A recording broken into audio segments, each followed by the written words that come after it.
어쩌면 우리의 인생길이나 이스라엘 백성들의 광야길이나 그 내용을 자세히 보면 비슷해요. 그래서 계속 시험이 인생 살아가는 동안에 시험이 끊일 날이 없어요. 그리고 여러분 각오하셔야 돼요. 크든 작든 앞으로의 사는 삶에 여러 가지 역경이 오고 시험이 오고 하는 것은 다 사람마다 느끼는 것과 당하는 게 다 달라요. 그러나 우리가 오늘 본문에 보시면 이 모세를 잘 주의해 보시고 또 백성들의 모습을 잘 주의해 보셔요. 그러면 똑같은 시험을 대하는 자세가 달라요. 우리가 본받아야 초점은 모세예요. 그리고 우리가 본받지 말아야 할 모습은 백성들이에요. 자세히 보시면 그렇게 되어 있습니다. 그래서 오늘 이스라엘 백성들이 계속되는 시험을 통해서 무엇을 배웠는지를 살펴보므로 우리가 함께 교훈을 받는 귀한 우리 금요일 오후 예배가 되기를 바라요. 1절부터 4절 말씀을 보시면 목사님이 살짝 띄워주실 거예요. 우리가 1절부터 4절 말씀 읽었잖아요. 1절. 그 내용이 어떤 거냐면 하나님은 우리에게 유사한 시험을 반복적으로 주십니다. 하나님은 우리에게 유사한 비슷한 시험, 거의 비스무리한 시험을 우리에게 계속 반복적으로 줘요. 그런데 그 시험을 대하는 우리의 모습이 계속 줘도 똑같아. 어떤 시험이 오면 또 원망하고 또 불평하고 또 모세를 막 원망하고, 얼마 전에 모세를 원망하고 불평했는데도 하나님께서 그것을 싹 해결해 줘서 알았으면은 이제부터는 내가 두 번 다시 똑같은 일이 생겨도 뭐 하지 말자, 원망하지 말자, 불평하지 말자 그럴 텐데 인간이 똑같아. 우리는 놀라운 경험을 많이 했습니다.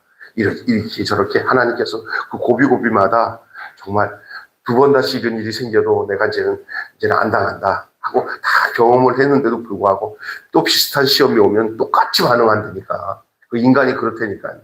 마치 이스라엘 백성들처럼. 이스라엘 백성들이 홍해를 건너기 전에 또 여러분이 잘 아는 마라에서 쓴물을 만났을 때, 또 신강야에서 떡과 만나와 메추라기를 통해서 이제 해결을 했지만 떡과 고기 때문에, 그리고 또 오늘 본문에는 물이 없어서 이렇게 어려움을 계속 겪습니다. 세상 살아가는 동안에 내 뜻대로 안 되는 일들이 너무 많아요. 그게 우리에겐 시험거리가 돼요. 또 특별히 호구지체, 먹고 사는 데 오는 시험들이 많고 그렇습니다. 왜 하나님께서는 이런 유사한 시험을 반복해서 주실까요? 한 번이면 끝나면 되지 왜 똑같은 시험을 또 주고 그러실까요? 그들이 비슷한 시험을 여러 번 겪었으나 그 시험을 볼 때마다 늘 그들이 낙제 점수에 머물렀기 때문에 하나님 보실 때 이거 됐다, 더 이상 시험 볼 필요가 없다가 돼야 되는데 낙제 점수 또 한 번 더 해야겠네. 그래서 그 시험을 완전히 통과해서 이제 그 부분에 대해서는 걱정을 하지 않을 정도가 돼야 시험을 안 보는 거예요. 시험도 마찬가지가 똑같은 시험이 우리에게 찾아와. 다 먹는 문제로 인해서 한번 여러분 곰곰이 생각해 보세요. 저도 그렇고 이 정도만 경험했어도 이제는 하나님의 살아계심을 믿고 난데 어떤 일이 딱 생겨도 또 올겨왔구나, 이걸 저번에 한 것처럼 해결해 나가면 되겠구나 이렇게 하고 믿음으로 견뎌 나가야 되는데 호들갑 떨면서 중내산에 그런 경우가 많아요. 참 쉽지 않아요. 이게 이제 출애굽기를 통해서 보여주고 있는 그 백성들의 모습이에요. 그래서 하나님이 반복해서 계속 유사한 시험을 주는 이유는 하나님이 보실 때 저들이 낙제 점수였어요. 그래서 그 낙제에서 면할 때까지, 낙제에서 면해가지고 그것에 대해서 단단하게 그것을 적응하고 그것을 극복할 수 있는 데까지 하나님은 계속적으로 단련시키는 거예요. 훈련시키는 거예요. 여러분 이거 있잖아, 이런 게 있습니다. 성경으로 제자 훈련도 하고 뭐도 외우고 배우고 하는 것도 중요하지만 진짜 제 신앙 훈련은 뭐냐면 내 삶에서 이렇게 원망하고 근심하며 하나님 살아계시면 이럴 수 있습니까? 하는 그런 형편들이 우리들에게는 훈련 과정인 줄로 믿습니다. 그래서 신앙생활이 뭐 한두 해 해야 되는 게 아니에요. 그리고 오랫동안 신앙생활 한 사람들이 좀 다르긴 달라. 근데 어떻게 오랫동안 했는데 어떤 방법으로 그 시련과 시험을 이겼는가가 참 중요해요. 그래서 뭐 조금 뭐 불 받아가지고 막 은혜 받았다고 팔딱팔딱 뛰는 사람도 그 연수가 작으면 그 쉽게 이게 안 되는 거예요. 어느 기간이 필요한 거예요. 왜 이스라엘 백성들이 40년 동안 광야에서 하나님이 돌고 돌려서 훈련시켰어요. 그렇게 훈련이 되니까 가나안 땅에 들어가서 그래도 승리하고 가나안을 점령하게 된 줄로 믿습니다. 아멘. 우리에 대해서 하나님이 더 잘 아셔요. 훈련시켜야 돼요. 저도 목사가 돼서 뭣도 모르고 목사가 됐죠. 뭐 그래도 하나님한테 은혜 받았으니까 목회자를 불러서 해왔어요. 지금 벌써 목사 안수가 된 지가 35년째가 되네. 1993년도에 목사 안수 받았습니다. 참 그러면서 우리 집사람이 훈련도 제대로 안 된 목사 만나가지고 따라다니면서 고생은 지지하게 하는데 그것을 돌아보니까 또 우리 집사람도 훈련받은 거고 나도 훈련받고 여러분 뭐 너라고 보시기엔 큰 교회는 아니지만 하나님이 주어진 이 교회를 천하보다 귀하게 여기면서 한 성도를 천하보다 귀하게 여기면서 목회할 수 있는 이 자리에 있다는 게 정말 복 중에 복인 줄 알고 있는 목사인 줄로 믿습니다. 네, 다른 것들로 비교하면서 왜 나는 저 사람처럼 못하나 난 전혀 그러지 않습니다. 여러분이 전부 정말 과분한 분들이고요. 내가 이 자리에서 그래도 끊임없이 변질되지 않고 하나님이 기뻐하시는 목회를 할 수 있는 자리에 서서 계속 살고 있다는 게 하나님이 훈련하신 결과예요. 훈련된 결과. 이제는 뭐 죽음이 와도 이제는 걱정을 안 할 것 같아요. 천국만 이제 잘 살다가 어떤 고난이 와도 주 예수 이름 부르면서 북한이 쳐들어와서 김정은이가 나를 칼로 팍 죽여도 나는 그냥 천국 할렐루야 하고 천국 갈 수 있을 것 같은 그런 마음이 주님이 주신 것만 생각해도 감사합니다. 여러분, 이런 연단 과정들이 필요한 거예요. 하루아침에 되는 게 아니에요. 여러분도 그렇죠? 뭘 더 원할 거예요. 자꾸 욕심 부리고 내게 뭘 안 해주면 안 된다고 생각하는 것 때문에 시험 드는 거예요. 그것도 시험도 못 이겨내는 거예요.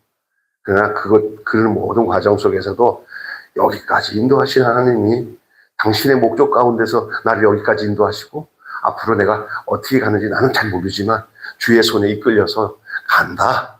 나는 간다. 할렐루야? 하고 가는 거예요. 걱정할 거 하나도 없어요. 내가 주장하려고 하니까 걱정이지 주님이 나를 이끄신다고 생각하면 걱정할 것 없는 줄 믿습니다. 아이고, 계산 따져보니까 아들내미 장가갈 때는 몇 천만 원이 필요한데 뭐 하는 것도 없고 이런 거 생각하면 하나도 못해요. 그냥 우리가 계산해가지고 딸들 시집 보냈습니까? 계산해가지고 먹고 살았습니까? 절대 계산 없이 그냥 주님 의지하면서 살다 보니까 하나님께서 이 모양 저 모양으로 인도하셨어요. 정말 기가 막히게 인도하셨어요. 할렐루야. 여러분도 마찬가지일 거예요. 때로는 진짜 기가 막힐 웅덩이에 빠지고 절벽에 떨어진 것 같고 거반 죽은 것 같은데도 다시 일으켜 세워서 다시 주님 손에 붙들려서 살아가는 게 우리 인생 아닙니까? 근데 이스라엘 백성들의 그 과정이 이렇게 제가 쉽게 말하는 것처럼 되지 않고 똑같은 시험이 오면 똑같이 또 모세에게 원망하고 또 원망하고 이렇게 하는 것이 오늘 본문의 내용 아닙니까? 본문에 이런 유사한 시험을 계속 주는 이유는 아까 제가 얘기했죠. 하나님 보시기에 낙제 점수였기 때문에 하나님 보실 때 낙제가 아니고 아이고 합격했네 할 때까지 하나님 훈련시키는 거예요. 아멘. 네. 오늘 또 여전히 저들이 불평불만해요. 뭐가 없어서? 물이 없어서. 그래갖고 뭐라고 그러냐면 우리를 여기까지 데리고 와가지고 애굽 땅에서 데리고 와가지고 이 광야에서 다 우리 자식들이랑 우리 다 여기서 목말라 죽게 만드냐고 해서 모세를 향해서 막 돌로 쳐 죽일 정도로 이들이 지금 그 시점까지 왔어요. 그러니까 모세가 어떻게 하냐면은 하나님 앞에 부르짖어요. 하나님, 내가 돌로 맞아 죽을 지경에 놓여 있습니다. 하나님, 저들을 어떻게 합니까? 하고 하나님께 기도를 하니까 하나님께서 저것들 진짜 모세에게 행동하는 그 행동은 하나님을 대적하는 것과 똑같은 거예요. 하나님 아마 열이 바짝 났지만 모세가 하나님 살펴달라고 하니까 하나님이 누구 보고 모세 보고 아유 안 되겠다 해가지고 하나님께서 진노 대신 완전히 거꾸로 그 문제를 해결할 수 있게끔 모세를 통해서 문제를 해결할 수 있도록 하셨어요. 너 그 지팡이 옛날에 쓰던 그 지팡이 있잖아. 홍해를 갈랐던 그 지팡이를 가지고 가서 저기 가서 저 반석을 탁 쳐라. 그러니까 반석이 딱 지팡이를 딱 반석을 내리치니까 그냥 그 반석이 딱 깨지면 그 사이에서 뭐가 흘러나와요. 그냥 막 물이 그 반석 위에 물이 숙어 있었던 거예요. 그걸 딱 깨뜨리니까 막 물이 콜콜콜 나오니까 거기 있는 이스라엘 백성들이 다 그걸 먹을 수가 있게 된 거예요. 오늘 그 얘기 이제 나오잖아요. 우리가 인생을 살아갈 동안 무덤까지 갈 때까지 우리는 크고 작은 시험들을 우리는 맞이하게 돼요. 찾아오게 돼요.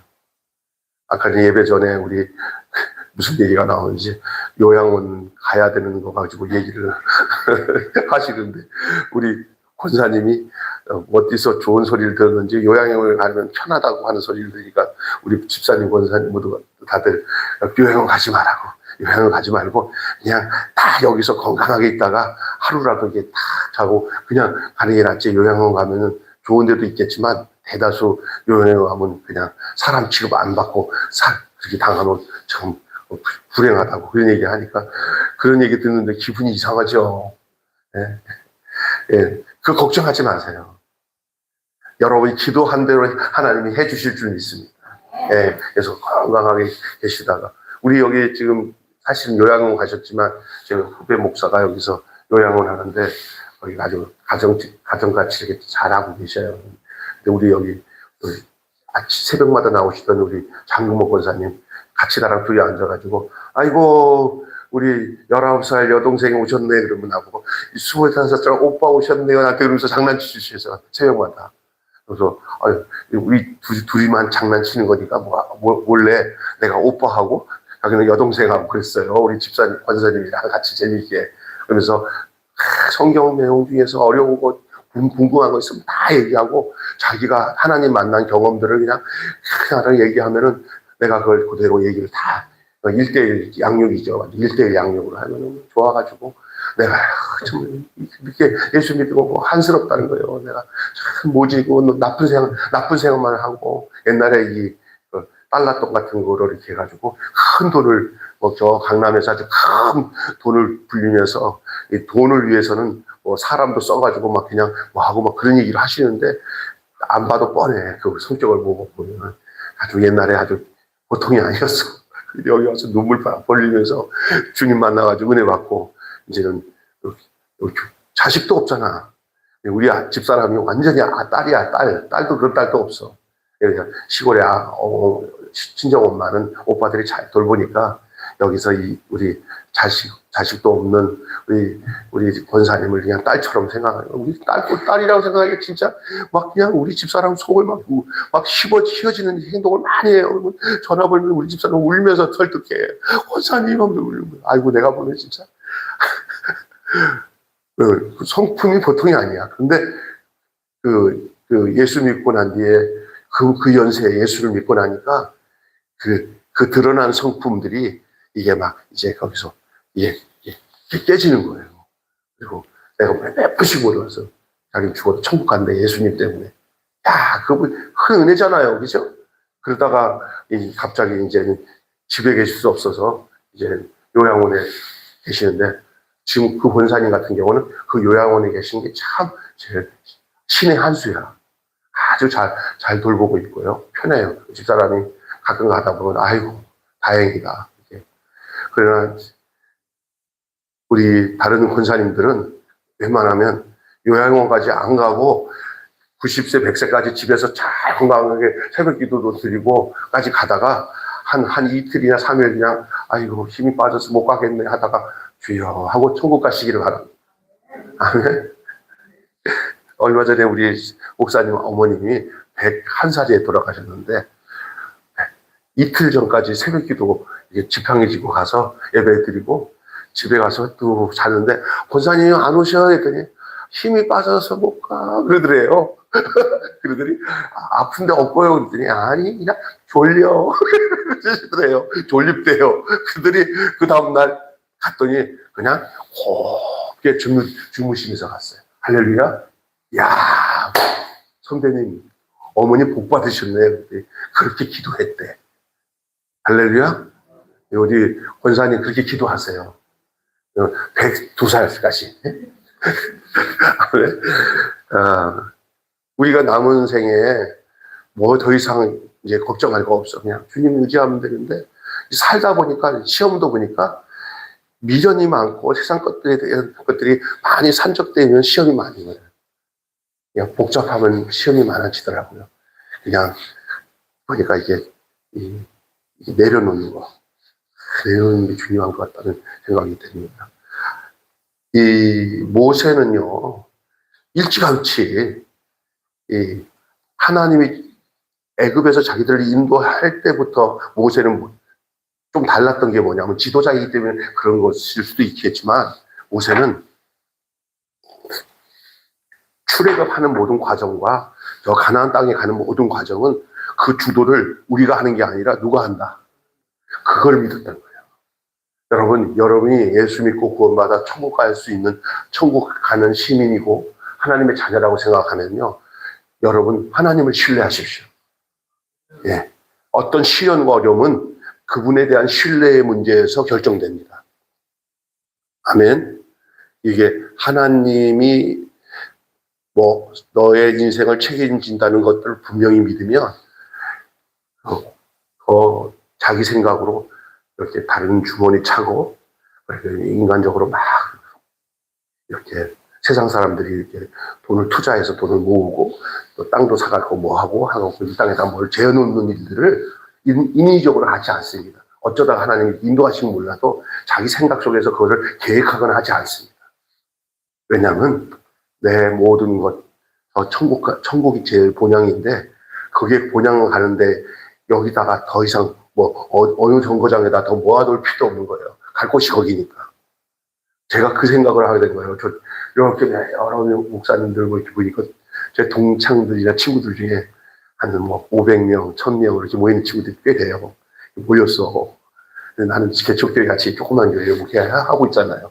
그리고 뭐 그 친구들은 전부 다 청빙받아서 큰 교회를 갔었기 때문에 대부분 큰 교회예요.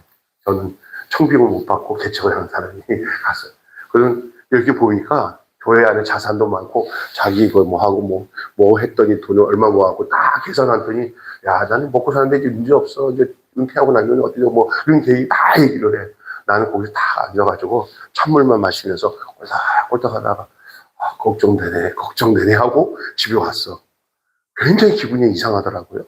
그래서 집에 와갖고 내 인생은 우리 집사람이랑 나는 앞으로 어떻게 사냐 쟤네들 얘기해 보니까 나는 진짜 이거 어떻게 사나 하는 생각이 들더라고요.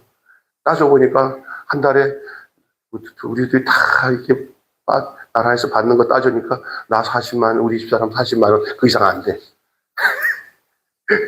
그런데 와 이런 생각이 들어서 집에 와서 교회 와서 새벽에 딱 기도하는데 하나님이 막 책망하시더라고요. 이 자식아 앞으로 그따위 모임에 가지 마 이 자식아. 하나님 가지 마시세요. 너 왜 그런데 갈등하냐? 난 너를 위해서 가장 좋은 것을 다 준비하고 있는데 너 그런 생각을 하고 있으면서 어떻게 성도들에게 이 귀한 천국 맨션으로 저들을 인도하려고 그래? 정신머리 없는 놈하고 책망을 하면서 찬양을 부르면서 진짜 제가 찌글찌글 눈물 흘리면서 기도했네. 진짜. 그래서 마음에 평화가 오는 거예요. 죄 많은 이 세상은 내 집 아닌데 내 모든 부하는 저 하늘에 있네.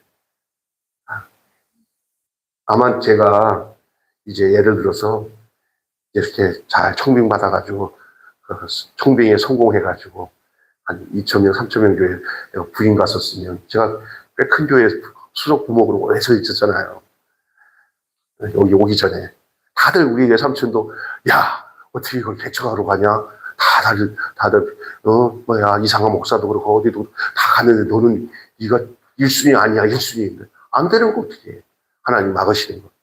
그래갖고 왔는데 지금 생각하니까 요즘에 제가 말씀을 깨닫고 은혜 받는 것이 이런 상황 아니면 제가 이걸 어떻게 알았을까? 왜? 거기 매이면 그렇게 돼요.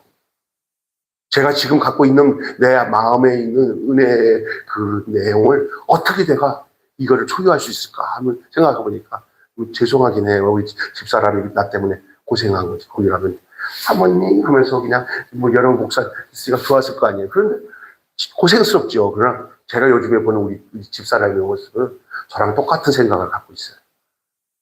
정말 하나님을 사모하고 성도들을 귀히 여기고 할렐루야 아멘을 안 하시네. 아멘. 네, 정말이에요. 내가 어제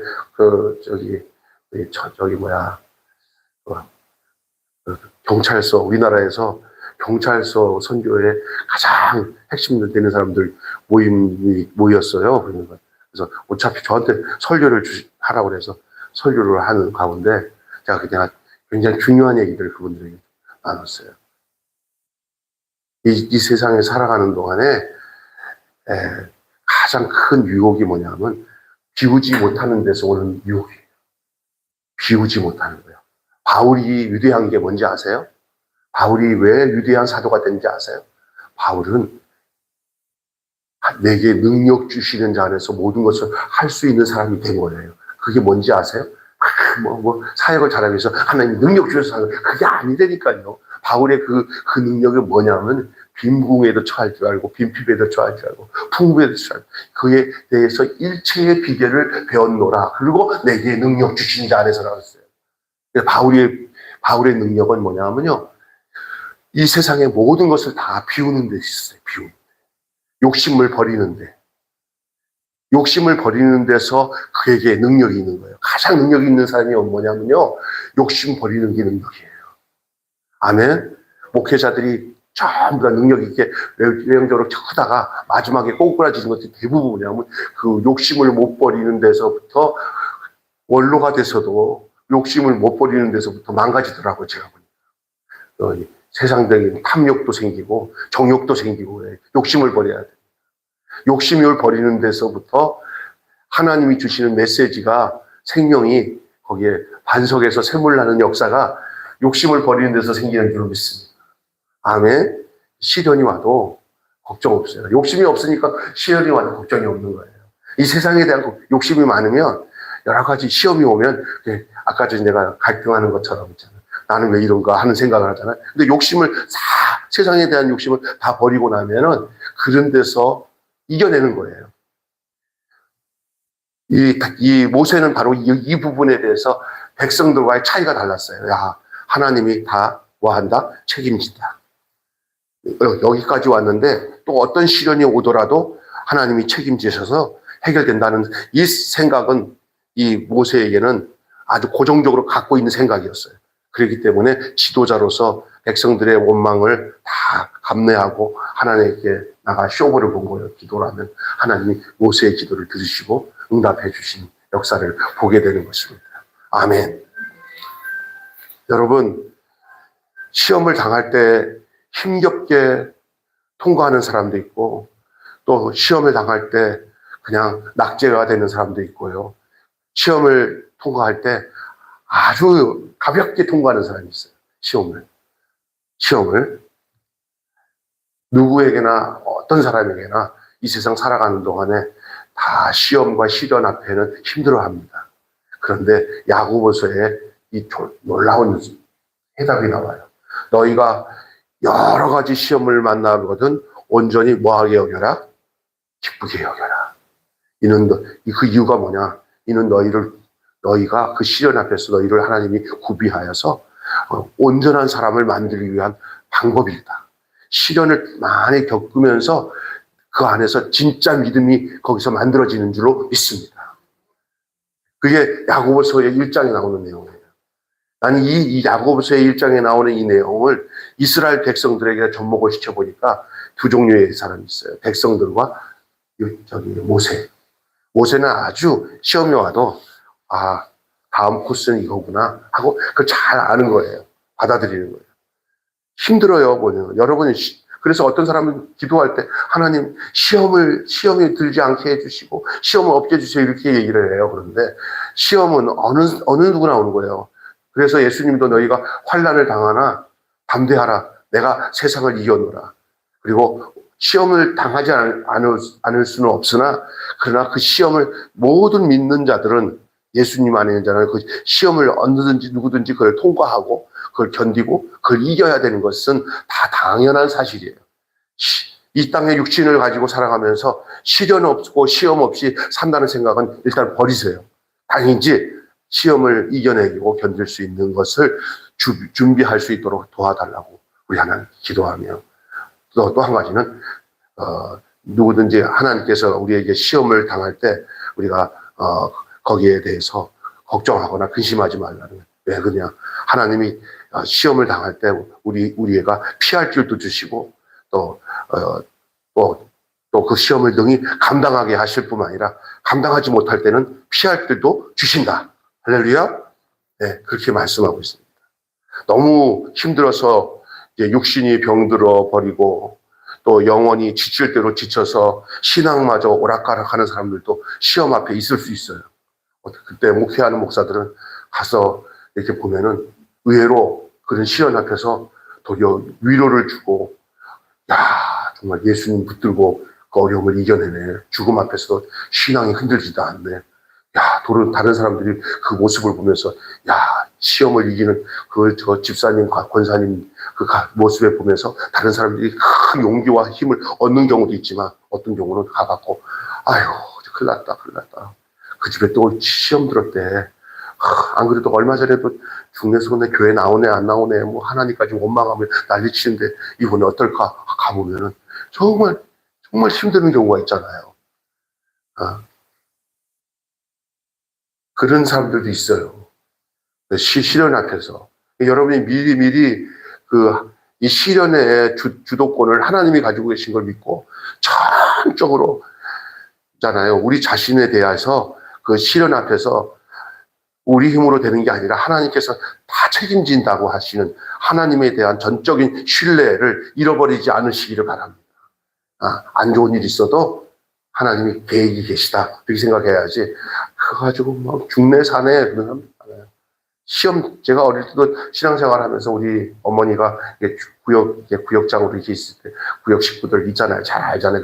그 집들 아들들 뭐 딸들 다 우리 친구들이기도 하고 후배들인데 그 집들 보면 제가 지금도 이렇게 보면은 시험을 능히 이기는 가정들은 지금도 견고하게 하나님이 축복해 주지만 초창기 때 신앙생활 하다가 어느 순간에 두뇌가 막 원망하고 불평하면서 교회를 떠나고 아이들도 막 풍지박살되고 막 그냥 학교도 안 하고 막 교도소도 들어가고 막 그냥 여자애는 술집에 막 가고 아이들이 막 엉망진창이 되는 그 집들 보면은 신앙생활을 했었던 사람들인데 도중에 그 시련을 믿음으로 극복하지 못하고 그냥 폐기해버린 거예요. 망하더라고요. 그러니까 여러분 뭐 광야에 들어왔다고 다 살아서 가나안 땅 못 들어가요. 성경을 보면 광야까지 데리고 나가는데 광야에서 쓰러진 사람들이 한두 명이 아니에요. 할렐루야. 근데 여러분 교회만 나왔다고 천국 가는 거 아니에요. 교회 안에서 진짜 신앙생활이 믿음의 생활이 시련을 이기는 여러분의 신앙생활이 되시기를 주님의 이름으로 축원합니다. 너 시험을 당해 범죄치 말고 시련은 온다는 얘기예요. 그래서 어떤 사람들은 그러잖아요. 목사님, 우리 이런 시련이 없도록 기도해 주세요. 그런 기도 함부로 하면 안 돼요. 근데 그게 아니라 시련이 와도 이길 수 있게 해달라고 기도하는 것이 맞는 답이에요. 아멘. 이 교회에 예수 믿는 사람들은 감기도 안 걸리고, 살다가 보면서 뭐 이렇게 직장에서 해고되지도 않고, 뭐 이렇게 좋은 것만 해달라고 기도하면 좋죠, 기분은. 근데 그렇게 기도했는데, 목사님이 기도했는데, 다음날 당장 감기 들고, 병원 어디 가서 직장에서 잘렸어요. 목사님 지난번에 기도할 때 그냥 뭐 직장도 안 잘리게 해달라고 기도했는데 또 감기도 안 달리는데 다음날 감기도 들었어요. 그런 식으로 해갖고 목회자들을 그냥 그렇게 시험에 들게 자기가 시험을 갖다 주는 거죠. 근데 이게 잘못된 거예요. 이 땅에 살아가면서 세상 사람들이 겪는 오만 가지 어려움들을 우리에게도 올 수 있다. 아멘. 근데 그 올 수 있는 것에 대한 그 대응하는 방법이 우리는 달라요. 세상 사람들은 인간적인 방법으로 해결하지만 우리는 모세처럼 하나님께 부르짖어 기도하고 하나님께 의지하고 이 시련 가운데 하나님 나를 지켜주시고 이걸 견디고 이기게 해 주십니다. 라는 믿음을 가지시기를 바랍니다. 아멘. 예. 누구나 다 그 시험은 힘들어요. 그러나 비교적 잘 견뎌내는 사람들의 특징은 성령 안에 사는 사람, 하나님을 전적으로 의지하는 사람들은 잘 이겨내게 돼 있어요. 시험을 만날 때마다 먼저 모세처럼 하나님께 무릎을 꿇고 기도하고 그분께 아랠 때 해결할 수 있는 것을 배우게 되지만 백성들은 배우지 못했어요.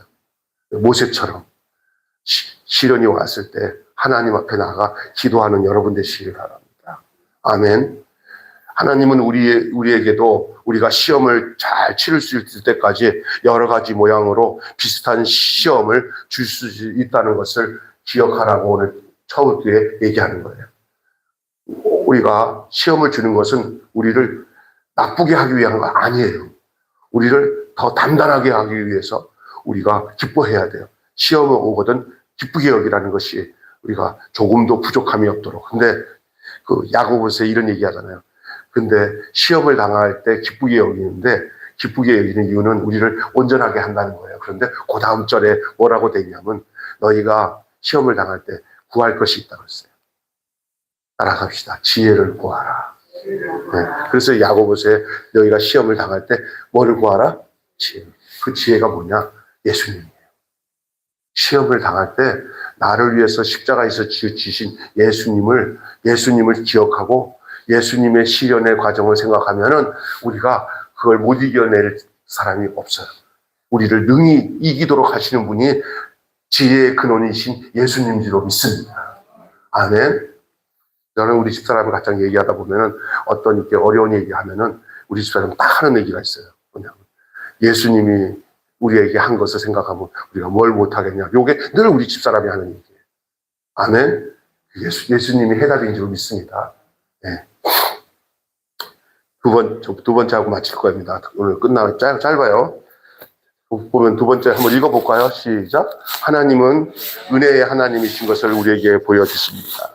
그래서 오늘 본문에 사실은 이스라엘 백성이 이렇게 했을 때 중간에 모세가 그 역할을 한 것이 훌륭한 것이지만 따지고 보면은 지금 이스라엘 백성이 하는 행태는 하나님 앞에서 지금 진노받고 혼쭐 날 만한 행동을 한 거예요. 지금 그렇게까지 이렇게 시련과 어려움 때문에 하나님께서 다 메추라기를 보내고 만나도 보내서 다 해결하고 그 정도 했으면은 이제 저들이 함부로 저렇게 극단적인 원망이나 불평을 해서는 안 되죠.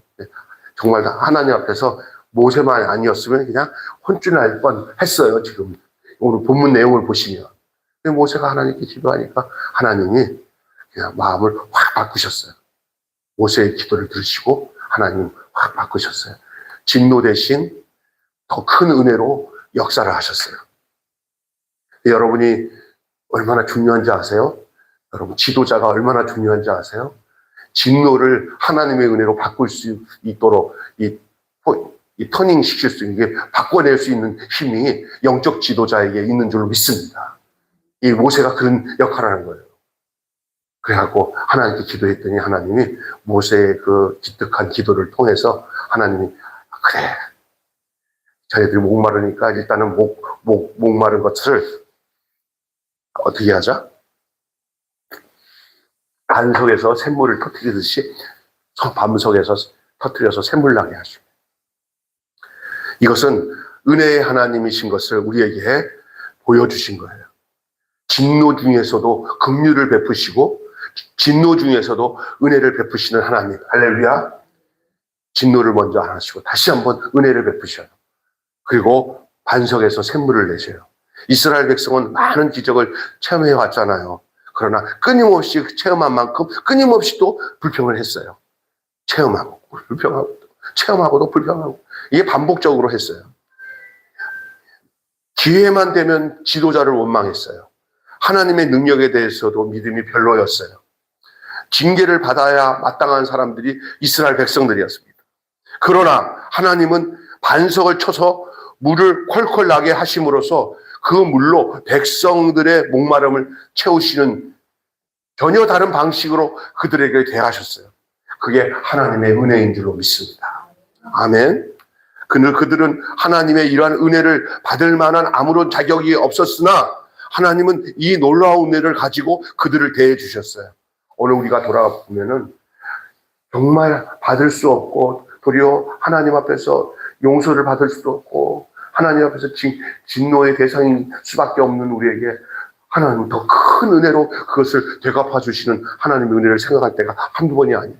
이게 웬 은혜입니까? 이 죽을 놈에게 하나님 무슨 은혜입니까? 우리가 이런 게 있습니다. 이게 정말 죽을 수밖에 없는 죄인을 그냥 의인으로 바꿔주고는 하나님이 그에게 정말 말로 할 수 없는 하나님의 은총을 베풀어 줬을 때 뭐라고 그래요? 나 같은 죄인 살리신 주 은혜 놀라워. 정말 진노 가운데서 죽을 수밖에 없고 부끄럽게 짝이 없는데도 괜찮다. 니들이 워낙 연약한 거 내가 알거든. 내가 여기까지 인도한 거 니네 뜻이냐 내 뜻이냐 내 뜻이잖아. 여기까지 온 것만도 감사하다. 앞으로 이거 물 잘 먹고 난 뒤에 더 이상 불평하고 원망 안 했으면 좋겠다 하는 의미로 더 콜콜콜콜 많이 줄 테니까 실컷 콜콜콜 먹어라 하고 주는 거예요. 감사한 거예요. 그 다음에는 어떻게 또 할지 모르지만 그때마다 우리를 악인으로 여기지 않으시고 나쁜 놈으로 여기지 않으시고 도리어 하나님은 그것까지도 그냥 거둬들이시고 당신의 은혜를 내리시는 것이 반석에서 샘물 나게 하시네요. 반석에서 샘물 나게 하시네요. 우리가 지은 죄들은 크고 또 작은 죄들을 생각하면 크고 작은 죄를 생각하면 너무 많아요. 생각으로 지은 죄, 관계 속에서 지은 죄, 순간순간 하나님 앞에서 부끄러운 그런 우리의 믿음 없는 행동들, 마음가짐들 이런 것들이 한두 가지입니까? 그런데도 주님은 그것을 다 은혜로 다 씻어내세요. 은혜로 다 씻어내세요. 예수님이 십자가에 흘리신 피, 그게 바로 반석을 깨트리는 거예요. 반석을 깨트리는 건 예수님이 반석인데 예수님을 깨트려서 예수님의 몸에서 피가 나는 것처럼 그 피로 내 모든 죄를 속죄의 은혜로 우리를 깨끗이 씻어주시는 하나님의 놀랍고 크신 은혜가 반석에서 샘물나게 하시네요. 아멘. 많은 죄를 하나씩 해결하려면 해결할 수 없어요. 길이 없어요. 여러분 조금 진 빚은 나누어서 갚으면 돼요. 이것에 대해서 전문가가 우리 박남수 목사님인데 아주 해결하지 못할 때는 무슨 신고하죠? 네? 박 목사님? 이 파산 신고해가지고 살려낸 가정이 서너 가정이 있어요. 박 목사님이 안내해가지고 무슨 얘기인지 아시겠죠? 조금 진 빚은 그냥 몇 달 이렇게 나눠서 이렇게 파산 신고하면 돼요. 파산 신고가 아니라 갚아나가면 돼요. 내가 이렇게 하겠습니다. 그러면 서로가 그래 갚아나가. 저기 탤런트 중에 이상민이라는 애가 그 많은 빚을 그냥 그 좋은 그 빚을 준 사람이 이걸 조금씩 갈라서 이렇게 갚으라고 오랫동안 그걸 다 갚아가지고 그 갚았다고 텔레비 나오는데 정말 위대하더라고요. 참 저렇게 성실하게 그러니까 그렇게 빚을 갚으려고 애쓰니까 방송국에서도 여러 가지 그 역할을 많이 줘가지고 이렇게 해줬던 것 같아요. 갚으려고 하는 사람들은 이뻐요. 있습니까? 그런데 그 갚으려고 해도 안 되는 그런 엄청난 빚은요, 어떻게 하는 게 가장 빠르냐면요, 그냥 밑바닥부터 완전히 다 긁어내가지고 다 없애버려야 돼. 폭파시켜야 돼. 그래서 원점으로 가야 돼. 그게 뭐냐면 파산신고예요. 큰 빚은, 엄청난 빚은 한꺼번에 뭐 해야 돼요? 탕감받아야 돼요. 따라서 합시다. 탕감받아야 된다. 우리는 어떤 면에서 탕감받는 것들이 많아요. 근데 탕감받는데, 이런 것도 있더라고요. 우리 오인 보면은 회비를 안 내. 회비를 안 내갖고 회비를 2년, 3년 잔뜩 이렇게 매어놓으니까 우리 목돈이 받으려고 하는 우리들 보니까 목돈이 너무나 많은 거야.